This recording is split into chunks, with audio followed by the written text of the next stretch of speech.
Enchanted Albatross here again with the Cypher Unlimited crew. We have our usual suspects of AD or Alpha Dean. We have Spigs18 or Anthony.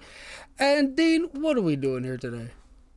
Well, today is, again, first of the year. We haven't been on for a few weeks, so we're just going to, make it do what it do. We're going to talk about a few things. And, so without further ado, I'm going to just say Happy New Year to everybody out there, let you know kind of what's been going on with us for the last 3 weeks we're going to talk about. And I guess I'm going to jump right in and let everybody know it's just been hectic. We had a lot going on. I had 3 deaths in the family, right at the end of the year, just before Christmas. My uncle, my father-in-law, and a cousin all gone. But you know what? We make it do what it do. We're still here. We're still standing. And, just got to keep my head up and, keep being strong for those who need me. So that's kind of what's been going on with me. Of course, still writing and, trying to get everything together. As a matter of fact, getting ready to, I just dropped a post on looking for a group, for Claim the Sky stuff I want to run. And that's about it with me right now. Yeah, first, we told you offline, we love you, brother, and my condolences for all your loss. This has been, I think it's been really hectic on so many different levels. First of all, to the CU community, I apologize in advance for us going dark for like 3 weeks. Happy New Year. We still love you guys. But Dean was going through all his stuff, and unfortunately, my entire family came down with COVID. So I was out of commission for 3 weeks almost. It was pretty rough, but thank goodness, the majority of us were fully vaccinated, so it wasn't as bad. But I had twin 5-year-olds, and they took it a little harder than health-wise than the rest of my family did. But we're through the hard part now, and now we're in a recovery. I just went back to work yesterday, but yeah, it's been pretty nuts. It's been pretty nuts for all 3 of us. I know Al had a job transition too, so Yeah. we're just gonna just air out all our dirty laundry for the first 5 minutes. Yeah, so why not catch you guys up, because it has been quite hectic for all 3 of us. For at least with me, it wasn't anything as severe or anything like that. But I recently quit my job. I gave in my 2 weeks about 2 weeks ago, 3 weeks ago, because literally Saturday was my last day. And I have not looked for another job. I don't have anything lined up. I'm just taking this opportunity to take a break for a while. My husband and my girlfriend have recently started going back to work. I was the only one working through the height of the pandemic for my household. All through 2019-20 ETC at a CVS, which is a retail pharmacy, if you don't know. And that was quite stressful. I cannot stress that enough. Like, being on the forefront of a retail pharmacy during all that was quite a lot. So yeah, I'm definitely going to take this time to decompress, and it's already been working wonders. I've been doing more at home. I have plans for games, hopefully. So stay tuned for more from me about, cyber stuff. But yeah, it's been an adjustment, but I'm liking it so far. Speaking of games, first off, I know there's a couple of people that are actually in my Tolas game. Yes, we will continue. We only have a session and a half to go back. And I apologize for all the cancellations. I essentially canceled twice in a row, which is, we only have one episode left to play out, maybe 2. And I'm sorry about that, but it's done. I'm gonna probably right after this, I'm gonna send out a message to all the players that, hey, yeah, we're gonna get back in the world of Tolas. We were having a great time, and I want to finish the game. So I'm excited for that. I know Dean posted something. Al's been talking about actually posting games. We will be a lot more active, and we will start posting more games and start playing in more people's games. It's just that, December wasn't the best month, but hope 2022 is gonna improve. We'll get some more GM roulettes out there as well. we have a lot of stuff planned, and we have actually we have 2 more creators for MCG to come on and run us in one shots, and we're currently working on that. So hopefully, we'll get either Monty or Shana on, or Charles perhaps, to run us on a one shot on the channel soon. So I'm excited about that. But speaking of gaming with MCG, I guess the first thing we'll talk about is our last episode is we got to play Claim the Sky with Sean K. Reynolds, and we didn't really get to talk about it. So guys, how was your experience playing Claim the Sky with the creator? Oh man, it was so fun.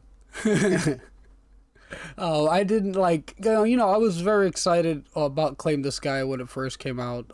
We all were. But being able to sit in a game, and I say this every time, but it still boggles my mind that we have this opportunity to be able to play with the people who write these things, and it kind of hits different when you have the person who wrote the main portion of the thing you're playing actually as the GM, and it was quite a lot of fun. Yeah, it was super fun.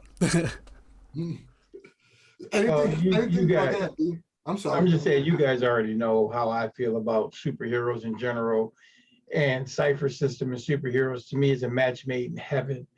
I had a blast. The fact of the matter that we were able to see the flexibility and the creativity of the characters, and character portrayals, and how we interpreted abilities. It was just a blast. Like I said, I'm totally excited. I just, like I said, posted and looking for a group, guys and dolls and everyone out there in the interwebs. I just posted a game that I want to do, and it's going to be kind of like an open game table.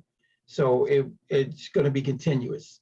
So I'm looking forward to doing that, where their roster of superheroes can change. If somebody can make it 2-3 weeks in a row, whatever, perfect. You'll be the star hero. I got 12 pre-gens put together, and I got for people to make their own. So Claim the Sky was a very big inspiration and a lot of fun. I want to go back to the actual game for real quick, because there was some funny parts in there that I rewatch every game we play, right?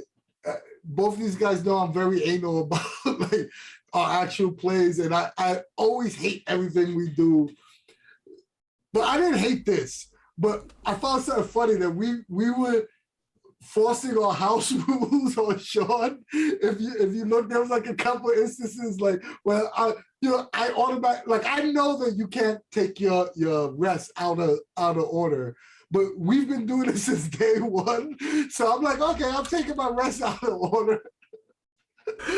That was hilarious to me. There was also a scene where Al wanted a player intrusion to roll the 20, and Al is infamous for asking for everything at the kitchen sink on a D20, and he did that with Sean, and I just thought it was hilarious seeing Sean's face going, well, you actually, that's a little too much.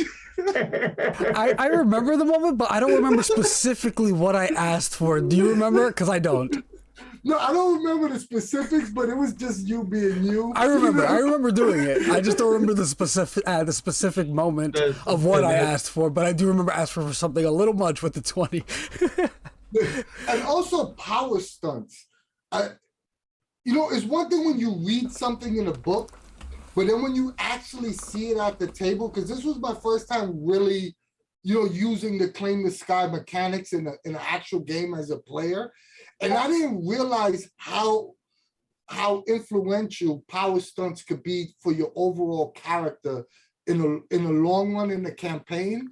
Because if you're utilizing stunts correctly, is you slightly adjusting your abilities, and the more you do it becomes a standard ability for your superhero. Right. And it just makes so much sense in comic book format and in campaign format for you to develop your character, like what your character is capable of doing over the course of a series of adventures. And you could go back to that very first power stunt to say, hey, this is where I got the idea from. And, 4 sessions later, this is why my character, attacks combat in this specific manner, because how he, she, or they utilize power stuff. Yeah, like, I mean, when you think about it, you like hit the nail on the head. It's kind of like, if you think about like Captain America, when he first started out, he just threw a shield. It wasn't until like, some issues in that they started allowing him to bounce his shield, off and hit 2 and 3 people. So that's just like brilliantly perfect, where you can see your character, growing and evolving their abilities. And that's the thing with Cypher System, what we've been saying all along, it's flexibility and, not hard-coded rulings make it easy to do that and still not break the game. Yeah, it's like always like what you always say with having that mindset, that Cypher mindset. But I think with supers, it's very important, because I think that Cypher handles supers really well, but someone from the outside looking in might not think so, because the way the character abilities are on paper without practical play looks a little linear, if that makes any sense. But it's the cinematic or the narrative nature of the system is what makes supers shine. Because when you don't have these hard encoded rules for every little thing in a supers game, it's up to the player's imagination to push the boundary of what their character can do. And it's like a give and take with the GM. More so than any other Cypher System game, I think supers, it's paramount that you accept that, that's part of the gameplay. Most definitely. What you call it? One thing I will say is, going into this, not only that though, like the role playing does like make a big aspect of what the like give and take, but I will say this, like, again, I've only really read briefly the book before we started playing, but actually after sitting down and playing, just everything about how you create your character, how to play it within the Claim the Sky rule set, just makes playing supers feel like you're super. Like, I felt like I was Superman. I was playing Captain Carrot, or what did I call him? Boundless Bunny. But he was basically a Superman type character, and I felt like a Superman type character. I was flying around. I had power shifts to my fist, so it was easy to hit things. I did tons of damage when I did hit things, and that was all just what was within the rule set, based on like the power shifts and whatnot. And yeah, I felt super, and it's a nice feeling. I also appreciated that Sean, he didn't baby us. He was kicking our ass for a bit there. Like, that's the kind of game, like those villains we had in there, especially the speedster. She was really hard to hit. And when she did hit you, she was doing a shitload of damage. Well, it was like attacking damage per strike 3 times. so that's 24 points of damage right there. If she hit 3 times. And that was the other thing that I dug about it too, though, because of the nature of Cypher and how a GM can handle his NPCs. The threat is there, and we felt it. But what I dug about it too was that whole thing where it kind of makes you look at your character, what your abilities are, and it made you like right off the muscle, like, wait a minute, I got to come up with a power stunt or something in order to deal with this particular situation. So you start thinking about your abilities in a new light. You think about practical application. What abilities do I have? How can I affect the speedster? And stuff like that. Like you said, she wasn't as tough because you like one smack and she was done.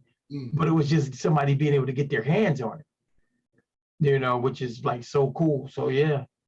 Also too, I think it was worth mentioning, because I know this gets mentioned on the server, and I've seen it like in just in conversations on Reddit and Facebook and stuff like that, is supers is meant to have high DCs, high target numbers.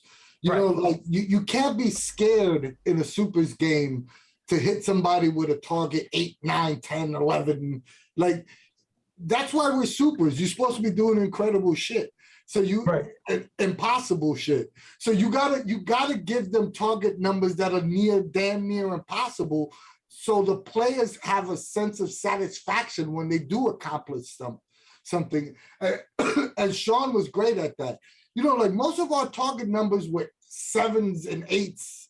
You know, Right. like it wasn't, you know, it was applying multiple levels of effort and getting lucky with a high die roll to accomplish anything. Because if not, it becomes almost like a cakewalk. And that's fine for those intro super scenes where you want the supers to be beating the normal minions but when it comes to the big baddies, you got to have those high target numbers. Right. Nothing. I mean, I agree with you. I think nothing less, honestly, nothing less than a 6 should be a target number when you start talking about lieutenants and big bosses. You know. And I will say that Sean did an excellent job of like conveying that these are high level villains without us really having any basis of it. Like we don't know these characters from, I don't know if they're from Boundless or something he made up for the story.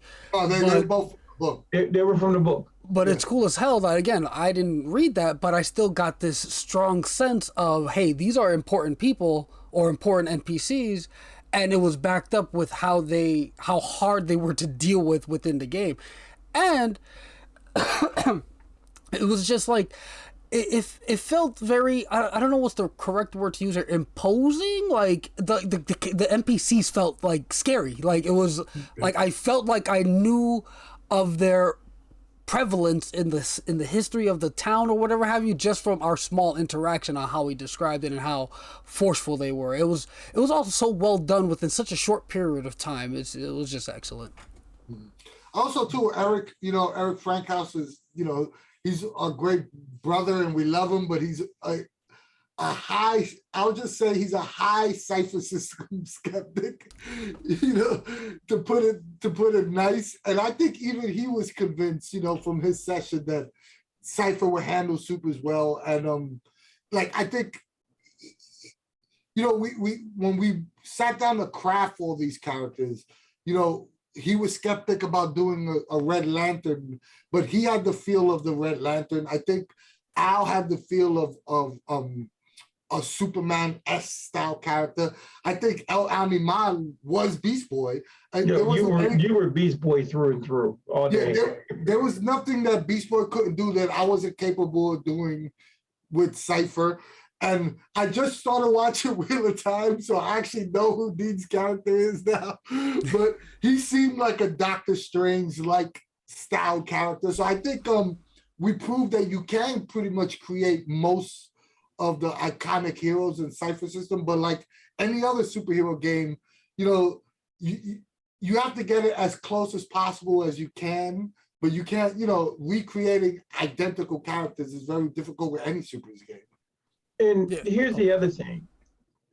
At the end of the day, and I get it. I mean, I've recreated, characters with Cypher system and stuff, but I'll be honest with everybody out there. I think the biggest thrill is being able to create your own character and develop that, because, making Batman, okay, what Batman are you going to make? Are you going to make 60s campy Batman? Are you going to make Frank Miller's, Dark Knight? Are you going to make, the Kevin Conroy from the 90s? I mean, so you got all these different choices, whereas if you just kind of be inspired by characters you like and create your own, and then you can just grow that, and it's I think that's very fulfilling. At least I know that is for me. That's kind of the thing I'm into. So, and I will say that after seeing everybody's characters in play, y'all easily captured the essence of the characters. And when this goes a little further back before playing, when I sat down to create the Boundless Bunny, the Superman type character, I was expecting to have to do all these silly little flavor changes to make it just right or whatever have you, but with the power shifts, and the power shift specifically included within Claim the Sky, made it so much easier than I was expecting to recreate a Superman type character. And just from seeing y'all characters, it seemed very easy to recreate most superheroes with claim this guy. Let's go to character creation because we had some F-ups on that too. I think it's fun to talk about our F-ups because it's when someone watches this video, they won't make the same mistakes we did. But we had some F-ups in character creation, and I think one of the biggest ones was but it was on your character, but it was my F-up because I was the one that gave you the wrong advice. Yeah, because we were talking about it. Remember, we were talking about it, and I went one way, you went that, and I was like, well, I guess that sounds right. I mean, yeah, it was. I went, it sounds right because it was a good F-up for the players. Yeah, but. Al, you want to talk about where we effed up at? Yeah, so I forget which specific power shift. I think it was the single power shift that was says. It Ward? Yes. No, it wasn't Ward. It wasn't Ward. It was I forget what it was actually, but it wasn't Ward. But either way, power shift it was single power shift. I believe is worded as such that says it adds 3 points to whatever power you're shifting, which is whatever single power. Yeah, the power shift single power, right? Yeah, and then or I guess Anthony read that as, and I believe this as well after he presented it, was you just add 3 points to whatever you're shifting, regardless of what the point is. So in this case, it was I forget what ability was giving me +1 armor. So I was like, it was an enabler, is what it was, and that's I was like, if I power shifted that, I was like, oh, we just add 3 armor per shift, but no. And to my defense, right? It doesn't say that enabler abilities are not included in the power shift, which no, it I doesn't. think so essentially in the power shift category, if you take the single power shift, you cannot pick any enabler abilities. Correct. Right? That's essentially the rule. But it doesn't state that anywhere in the rule. So I think that's where I fucked up. Well, yeah, that's where we kind of messed up because we were looking at it as a power and it adding 3 to it and so on and so forth. But then if you read the particular power shift, it's basically saying any ability that's active that you have to actively,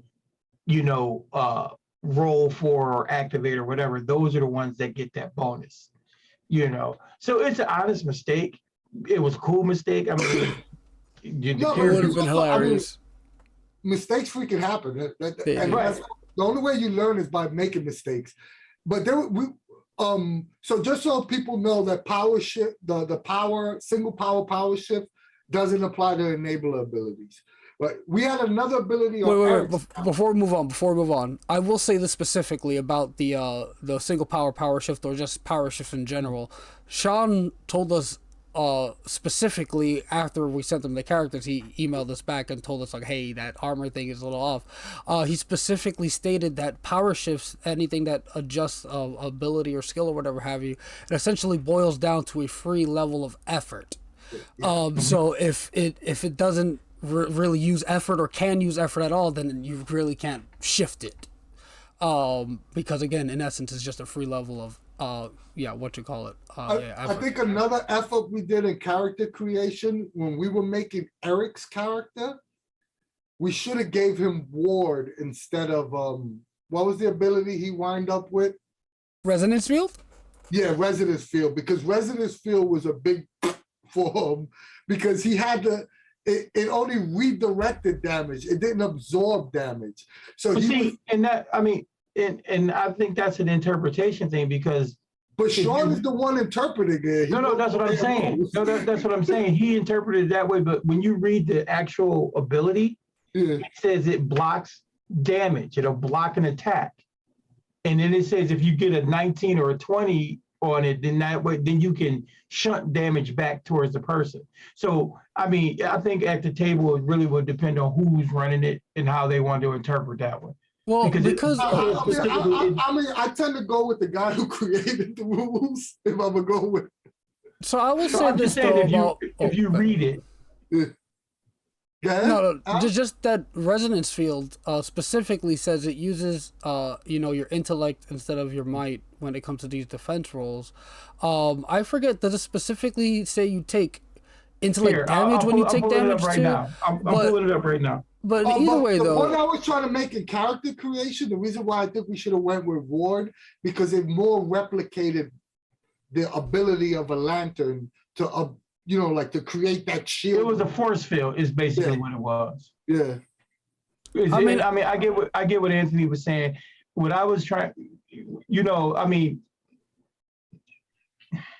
it's 6 of one, half dozen of the other, depending on, what you were looking to do with it. I was trying to be more versatile with it when I did it, and Eric kind of liked that idea too. But I get what Anthony said. A force field, just a force field blocking damage would have been more like, what's the name? No, but if we were going by your interpretation, then yeah, it was a better ability for Red Lantern. I'm not arguing that. It wasn't until after he told us, hey, that's not how it worked. That's why I'm talking about, like, F-ups that we were making for other people to see. See, and this is what I'm saying. And the reason why I was, thrown off by it says faint lines in the color you choose form a tracery over your entire body and emit faint light. The effect lasts for 1 minute. Whenever a creature within immediate range makes an attack against you, the pattern energizes to block the attack. You can make an intellect defense roll in place of your normal defense roll you would normally make. If you do so and you get a minor effect, the creature attacking you takes 1 point of damage. If you get a major effect, the creature attacking you takes 4 points of damage. So just like block, it says it blocks an attack. So I interpreted that as it would actually block, the attack. Yeah. And then you have the ability to chance that you could do damage with it versus just the ward, which was, that's why I read it that way. But it's cool either way. Either way, it works. The one thing I got from this whole thing, I think, is the way he was interpreting, or the way he views it as, is that you have to make a successful intellect defense roll for it to prevent the damage, correct? Right. Yeah, I mean, and that's what I'm saying. It both ways, kind of work. One, it was hard with the speedster because it was like a difficulty 8 roll. Right. So, that being said, with everything that's going on with with Claim the Sky, this should just be food for thought, for everybody and what you want to do at your table. I mean, if I were you, because I'm going to go back and watch it again myself, be about my 3rd time watching it, because it is very educational. It's very informational and educational as a GM myself, to see the things we were doing, see the interpretations of the rules, and so on and so forth. It's actually good stuff. And, to be honest, I think the three of us kind of all 3 of us fall a little under that improv GM, where we are a little more rulings over rules and then look up the rule after the game to see if we got it correct. So it's great to sit down to play with someone that wrote the freaking rules. So they're going to interpret it correctly to begin with. Mm-hmm. And so we could see how, like, I love playing with experienced GMs, so I could see how they rule at their table, and perhaps it adjusts my mindset when I sit at the table and run a game. Because I always tend to I'm gonna come up with a ruling, and then whether it's right, wrong, or indifferent, I'm just gonna go with it, and then afterwards we'll figure it out. So it's very refreshing to play with Sean to see the actual rules. Absolutely agree with you 1,000%. Mm-hmm. Yep. But I thought overall though, I thought we played a great game. We had a great time, and I'm curious to see what's going to happen to El Animal, because you guys left me hanging out there. I'm in some third dimension. Dean did try to save me, but rolled horrible. I'm sorry. I did try. I tried. It was definitely a lot of fun. So now that we talked about our Claim the Sky, and once again, thanks again, Sean, and come back, because I definitely want a part 2. Let's talk about 2022, guys. The new year, MCG. Happy New Year. What do you guys expect from the new year, MCG? And chat, tell us what you expect from the new year for The biggest thing I'm looking forward to, honestly, is, and they're kind of like running neck and neck. I'm waiting to see what happens with, all the work we've done on Diamond Throne and how that's gonna pan out, because I can't wait to get my hands on that. And Path of the Plane Breaker, man, come on. I mean, that campaign was great, and definitely looking forward to it. Yeah, I'm looking forward to the turtle or the jet skis as well, Ken. With that Tidal Blades. Yeah, Tidal Blades. Yeah, I'm looking forward to that too. Very excited. You know what's crazy? We're gonna have the usual 2 MCG Kickstarters that happens every year, right? Then we have the last year's Kickstarters that are gonna be fulfilled. And then you have 4 Kickstarters that are MCG adjacent, right? You have Tidal Blades, you have Diamond Throne, you have what's that? The Appalachia. Oh yeah, what's the name? Stories of Appalachia. Old Gods. Old Gods of Appalachia. Right, you have all this extra stuff on top of the Kickstarter. So this might be a really big year and a really get broke year, because those 2 more Kickstarters that have nothing to do with MCG's normal Kickstarter. And remember too, guys, it not just get broke this, but think about the amount of stuff that we're gonna have coming. Because Stealing Stories for the Devil is gonna be here. Oh yeah. Oh man, that's gonna be so much fun to get that on the table. First Responders. I know a lot of people are excited about that. Origins. The Origins. That book is so good. Oh, that book is so good. Actually, I have to be honest with y'all. Claim the Sky, First Responders, and Origin. It may not have been the biggest Kickstarter or anything like that, but damn, are they delivering? Those 3 books are so good, and they fit like puzzle pieces. And I think First Responders is going to be one of those books that that transcends any setting. Like I think First Responders is like Worlds Numberless and Strange, Expanded Worlds, that you could use it for any MCG product. It's just a book that you're going to constantly be referencing. So yeah, I'm really excited to get First Responders, because even if you don't like supers, it's D20 modern for the Cypher system. And that's the other thing with First Responders. There's just so many nice little nuanced mechanics that build on everything that MCG has already done. So it's like not a new mechanic. It's just the reinterpretation of a mechanic to do this or to do that. There are some really nice things in there. The Origin does some great stuff. They've got some, great ideas on how to take people through getting their powers, as opposed, like if you want to do the random power generation, you could literally do it and have them get their powers within the game. I'm just excited for this, because I love supers. Y'all know I love supers. And has everything for Tolis funded already?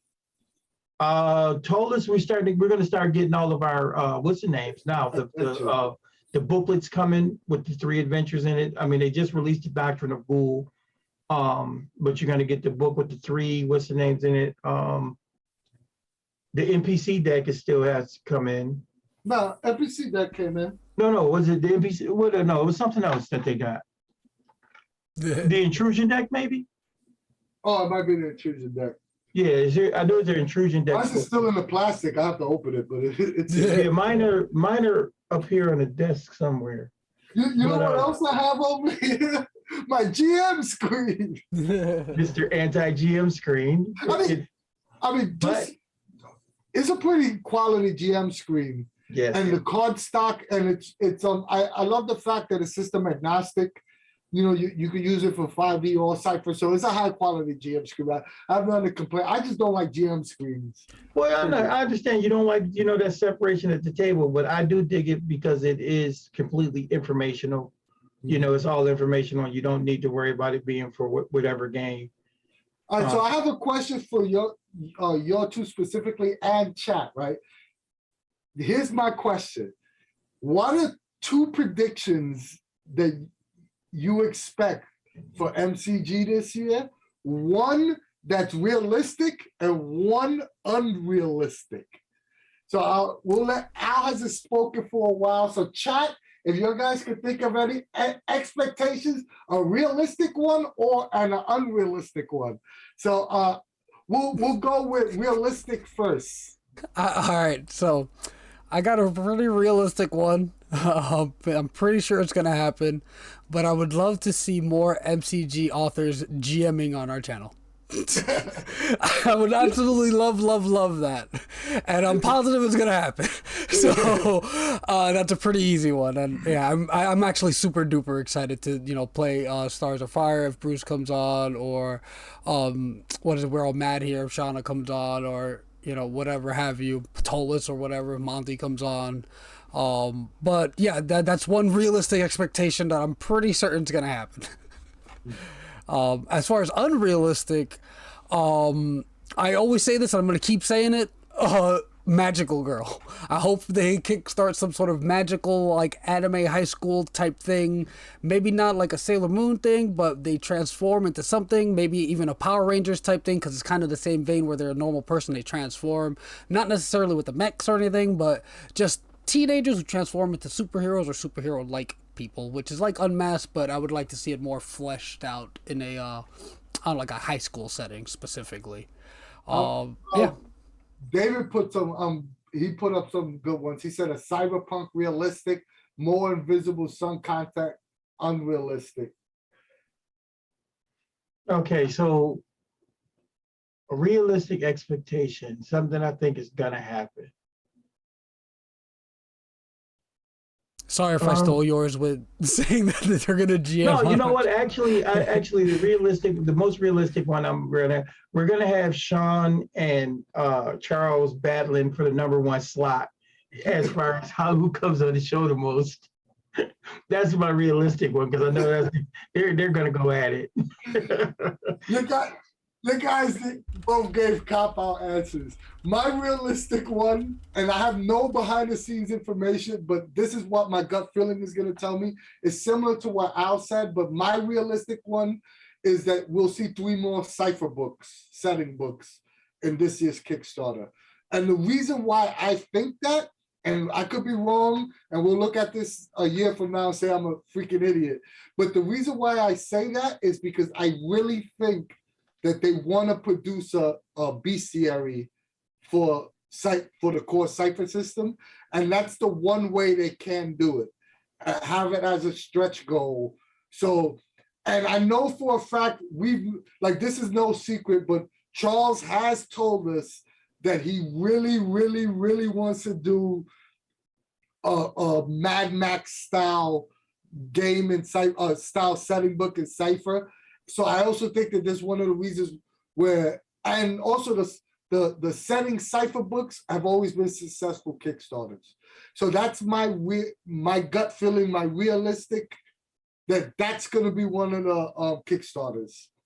Post-apocalyptic and 2 other settings, plus it gives them a way to figure out how to do the bestiary for the Cypher system, which I think it needs. So let's be honest. The core Cypher system book needs a bestiary. Yeah, so I guess realistically speaking, I think we probably get some more splat books, the white books. Chat also, Lewis said a mecha related book is realistic, and Jason sees unrealistic is MCG would license Star Wars from Disney. That would be freaking awesome if they did. But I will say this, that Star Wars is like everybody that has that license, they produce I've never seen a bad Star Wars RPG. Everyone I've liked, but it's like the kiss of death. They last 3 years and then they lose the license and they put all that money in there for nothing. But every Star Wars, the D6, Fantasy Flight, every one of those were quality RPGs. Even the D20 version. Yeah, that's what I mean. They were all quality RPGs. All right, so now unrealistic. I'm gonna go first. My unrealistic guess is that the Strange is gonna make a comeback in a hard way. They're gonna redo the Strange. That's gonna be a Kickstarter. Like like they did with Discovery and Destiny. They're gonna break it into 2 books, and you're gonna get all the strange goodness that you need. I don't think it's gonna happen, but it's wishful thinking. They're going with the strange for 2022. I will say this though, just to kind of back that up a little bit, and maybe plan an idea at MCG that or for to do this. But on the server, the Strange is actually talked about quite a bit on our Discord server on the Cypher Unlimited. It's talking about quite regularly. People, like, I mean, recently too. Like, the most like I go in there, and people are talking about the Strange a lot. Dude, like in the last couple of hours, I was all day long at work. I was typing, seeing the conversations. Unrealistic. What do I think they're gonna? Unrealistic. Oh, I know it. My unrealistic idea is that we're gonna get another support book for the Claim the Sky, because unrealistic. Unrealistically, I'm saying it's unrealistic that we're going to get it right now, but we need it. We do need another book with nothing but powers and gadgets and equipment. So there needs to be a omnibus or something put together with just everything like that, and all the old and all the and I want all of the. All of the foci that were in translation from the Strange, because they're perfect. they make perfect superhero foci. Yeah, I'm telling you, man, the Strange it needs love. The Strange needs some love. And a lot of people on the server. Well, my unrealistic one I said already, it kind of jumped the gun, was specifically a magical girl setting book. I don't think they'll ever actually do it, since we have Unmasked and it can basically be retooled to do the same thing. But you never know. You never know. I could see MCG doing an anime book though. Oh yeah, that would be awesome too. All the anime tropes, and to be honest, that's very much in line with the MCG mindset on doing books. Like, like how, especially if Sean K. Reynolds is doing it, like he likes taking like the entirety of a genre and giving you 2 or 3 pages excerpts of explaining, and that will work with anime. And magical girls could be like, it would be a section. It would be a section because I mean, you'd have magical girl, you'd have what's it? What's the word, Al? The one for the Power Rangers. What is it? Sentai. Sentai, yeah, Kaiju. Yeah. Kaiju, exactly. Kaiju versus robot. Yeah, there's just so many fun tropes to play with anime. Yeah. But I can definitely see a anime MCG book.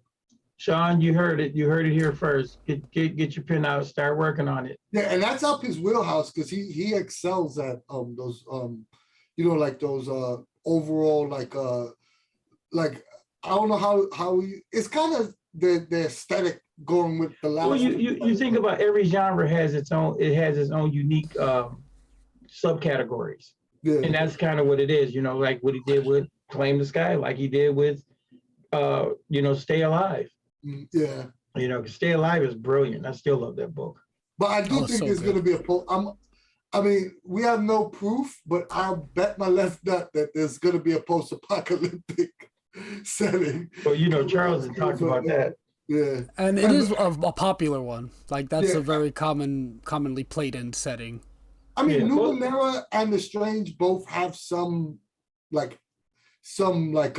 adjacent like material in there that you can do post-apocalyptic now. But I do think that they don't have it fully covered, right? And I know Charles wants to fully cover it. So, Teenage Mutant Ninja Turtles would be cool. Bunny of Doom, and I will say this about the anthropomorphic animals, and I could be wrong because I don't know too much about it, but Tidal Blades at least has the turtle and the Adaloxal, I believe. So we could be getting anthropomorphic animal descriptors or whatever have you from there. So that's something to look forward to. Yeah. There was a game I used to play years ago called Albedo, which was all anthropomorphics. It was pretty cool. Well, David wants Invisible Sun fiction books. That's another thing too, is Shauna and Bruce both wrote high quality, novels, but we haven't seen any. Like, I wonder if Monty ever considered writing a Tollus novel. Well, Monty, the Tollus comic book is out, which was oversaw by Monty. And then, of course, I never read the comic. And then also Monty and Shauna did write a Numenera book together, the Nightclave. Yeah. No, that's what I mean. Shauna and Bruce both wrote. Bruce wrote for The Strange, Shauna wrote for Numenera. But no, I know, but I'm saying Monty worked on Nightclave with her. Oh, I didn't know that. Yeah. Yeah, I would like to see them write more fiction, or if not them, let someone else get a crack at it. Let them write, because I think Numenera could be successful, for Numenera books. And yeah, I totally agree. Shauna's Numenera books. Those Numenera books are great. I enjoyed them both. And actually, Myth of the Maker is freaking brilliant. Mm-hmm.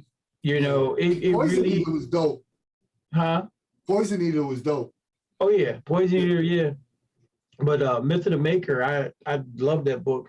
It like really reinvigorated wanting to run more Strange stuff. And here, I'm gonna say this too, because it has to be said. You're gonna release so many great fucking products. I don't have time to play them all.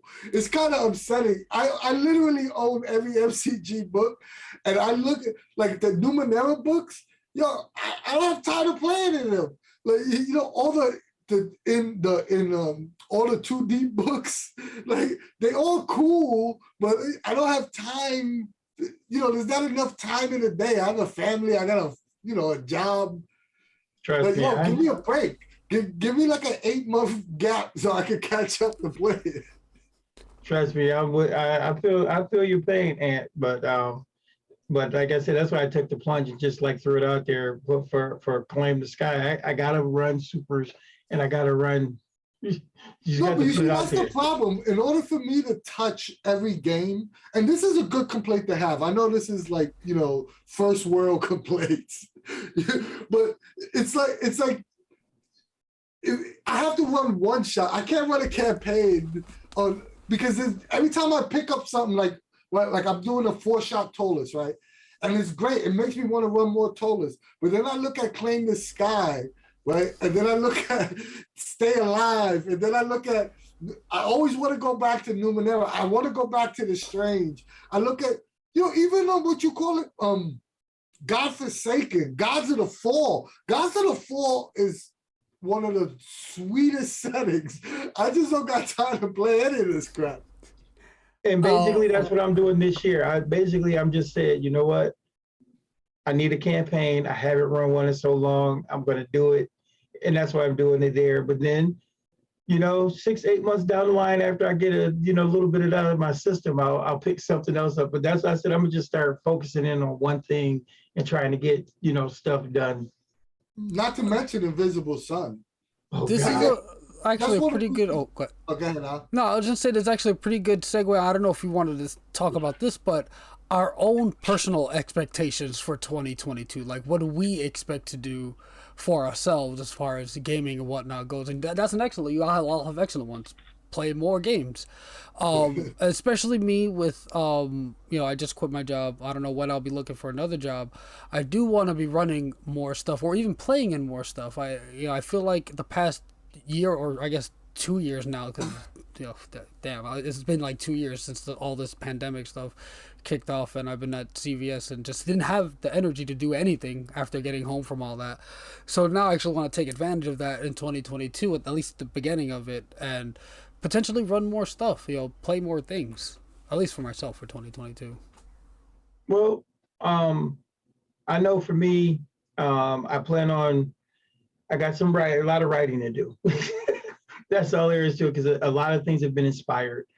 I got to finish up some work for Diamond Throne. I've got a couple of personal projects. This year, I will definitely be putting out that wuxia material,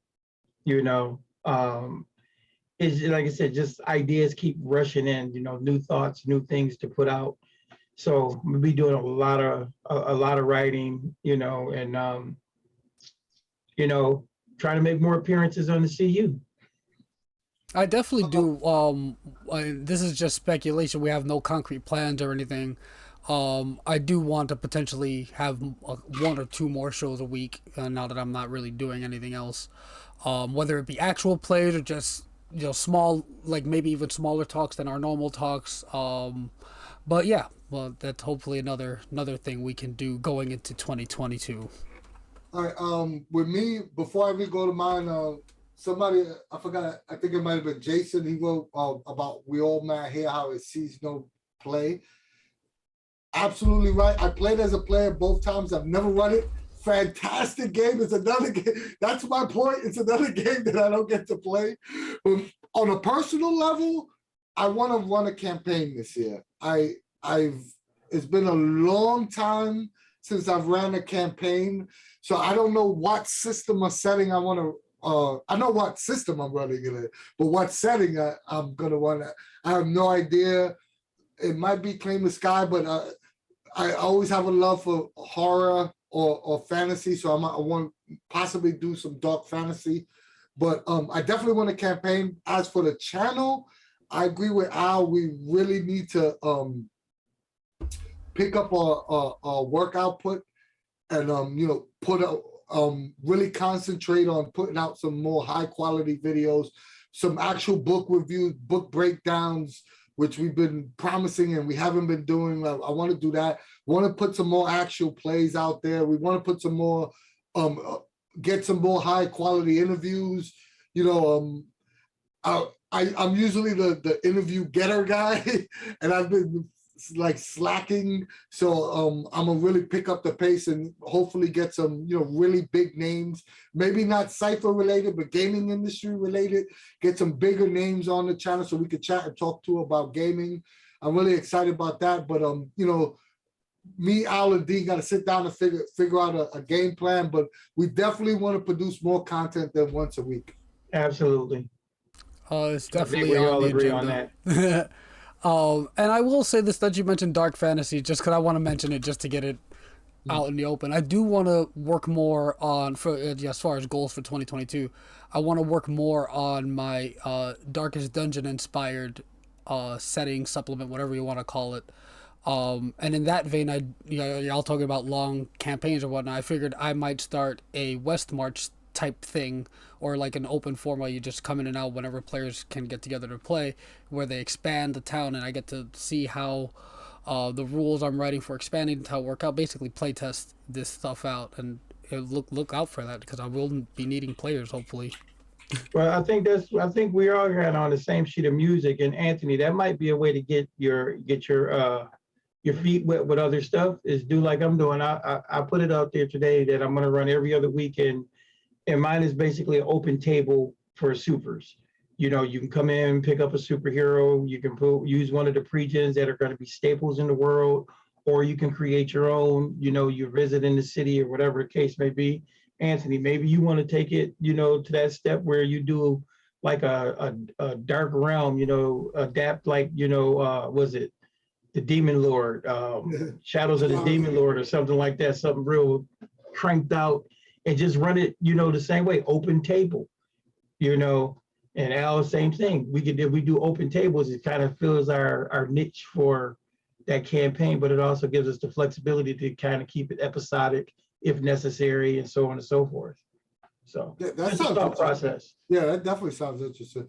And if there's anything chat or anyone watching this on YouTube later on and wants us to either a style of video or more actual plays or more interviews or people to interview that you think would be interesting to come on the show, please don't hesitate to hit us up. Either hit us up on Discord, hit us up on the YouTube video itself, or Facebook. We're not hard to find. So if there's anything that your guys think would make interesting content, let us know. We're open to everything. Yep, absolutely. Most definitely. Anybody got anything else? Because I think we're getting close to a wrap up here, guys. Yeah, I think we pretty much hit all the nails on the head. I just want to say it again. I'm really, really, really appreciative of my ability to take time off of work, and I'm really, really hoping to put more energy towards Cypher system stuff and gaming in general. Yeah, just saying it just to put that energy out there, I guess. I don't know. Yeah. Hey, when you Yeah, speak it into existence, that's what we got to do. exactly. Yeah, that's it. Exactly. And I'm gonna just say this, to you, Al, and to you, Anthony, as well. If you do dark fantasy, man, I'm right there to bounce ideas off to help you flesh out the world. Same thing, Al, with Darkest Dungeon, because I loved it the first time we played. Um, and of course I'm gonna bounce ideas off you guys. So, let's build these worlds up and let's get this thing going. Because if we all are running something, that means there's just more stuff going on the channel. Yeah. And I want to thank everybody in the last year that's joined the Discord server, joined the Facebook group, it still amazes me that we have over 4,000 people in there chatting about all things MCG. So, thank you everybody thank you for everyone that supported us in the 2021. And thank you if you're going to continue to support us in 2022. And thank you if you don't support us, because, haters make you strong. If you like us and you like what we do, join the Cypher Unlimited Discord. I just mentioned it's the largest fan-run Discord server for all things Monty Cook games. We have almost 4,000 members and growing. There's the place to go if you want to play games, chat about games, run games, BS with us. Join the Cypher Unlimited Discord server. If Discord's not for you, join our Facebook group. It's not as big as our Discord, but there's many great conversations being had there as well. Or give us support us on Ko-fi. It helps us out with little things like Zoom calls. Our videos are always free, but every little bit helps. Or join the go to the Cypher Unlimited merch store and pick up some cool Cypher Unlimited gear that I got on here. And am I missing anything? I don't think so. Last but not least, please give us a like, share, and subscribe on YouTube, or follow or subscribe here on Twitch. We greatly appreciate it. We're a small channel, a bunch of guys that like to BS about gaming.